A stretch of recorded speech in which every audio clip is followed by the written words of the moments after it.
સુરતમાં local crime branch zone 5ની ટીમે 16 વર્ષથી નાસ્તા ફરતા આરોપીની ધરપકડ કરી। સોહનલાલ બિશ્નોઈ નામના આરોપીની સામે મહિધરપુરા પોલીસ સ્ટેશનમાં ચોરીનો ગુનો નોંધાયેલો હતો અને ત્યારથી તે પોલીસ પકડથી દૂર હતો। પોલીસે બાતમીને આધારે તપાસ હાથ ધરી રાજસ્થાનના ચંપાબેરી ગામમાં રહેતા આરોપીને શોધી નીકાળ્યો। ત્યારબાદ મહેસાણા પાલનપુર હાઈવે ઉપર આવેલી ધરતી સતી હોટલમાંથી આરોપીને ઝડપી પાડવામાં આવ્યો। પોલીસે આરોપીની ધરપકડ કરી વધુ તપાસ હાથ ધરી છે।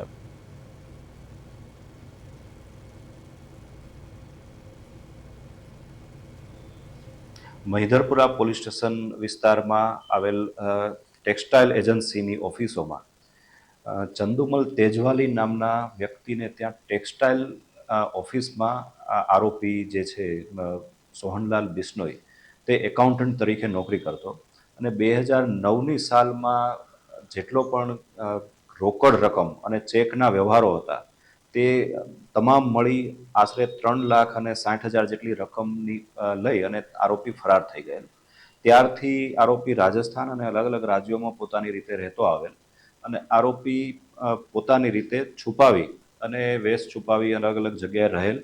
આ આરોપી રાજસ્થાન અને મહેસાણા વિસ્તારમાં અવર જવર કરતો હોવાની માહિતી મળેલ।